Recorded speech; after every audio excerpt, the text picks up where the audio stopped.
Խոսելու եմ շատ վտանգավոր, շատ սարսափելի մի թեմայի մասին,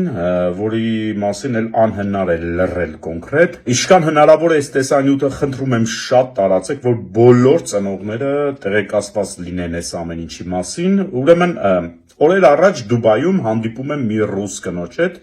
գործնական խոսելու բան կա, մի խոսքով էս աղջիկը գալիս է, ահա որ լարված, ներվայնացած, ամբողջ մարմինը դողում է, բառից բուն իմաստով,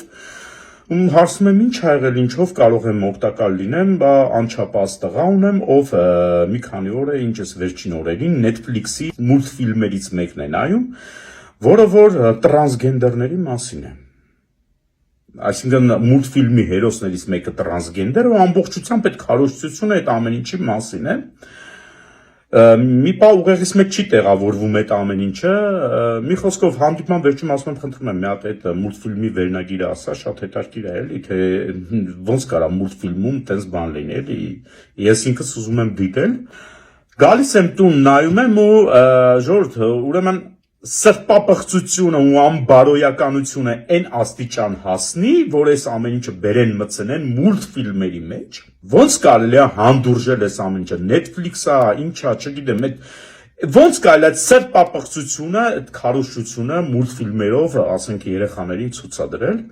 Մի խոսքով խորանում եմ ուզում հասկանամ լավ, սրա հետևը ով է կանգնած, ինչ է իրանց նպատակը, ինչ են ուզում ասեն ու վտանգը այն աստիճան հասնի ժողովուրդ, որ Ամերիկայի Միացյալ Նահանգների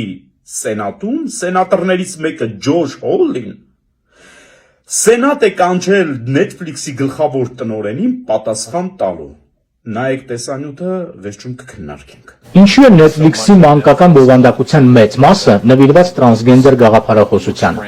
Ձեր մանկական բովանդակության գրեթե կեսը ես խոսում եմ հատկապես փոքր երեխաների, այլ ոչ թե դեռահասների մասին։ Առաջ է տանում տրանսգենդեր գաղափարախոսական օրակարգում։ Ես հենց նոր նայեցի ձեր տարբեր սերիալների տվյալներ, ու եթե միացնենք Netflix-ը, կտեսնենք, որ ձեր մանկական բովանդակության հսկայական մասը լցված է այս գաղափարախոսությամբ եւ օրակարգով։ Ես ասում եմ սա, որպես 3 փոքր երեխաների հայր։ Ձեր մանկական ծրագրերի հսկայական մասը սա է պարունակում։ Սա է ձեր գաղափարախոսական հանձնառությունը։ Ինչու է այդպես։ Netflix-ը քաղաքական օրակարգ չունի, ես կպնդեի, որ ապա ինչու է երեխաների համար ձեր ծրագրերը լցված խիստ սեռականացված եւ խիստ վիճահարույց նյութերով, ես չեմ հասկանում, ինձ համար տարօրինակ է սա։ Սենատոր, ես չգիտեմ ինչի մասին եք խոսում։ Մեր բոլոր հայ ծնողներին պարզապես խորհուրդ եմ տալիս եւ զգուշացնում եմ։ Եղեք շատ զգուշ, չափից դուրս զգուշ։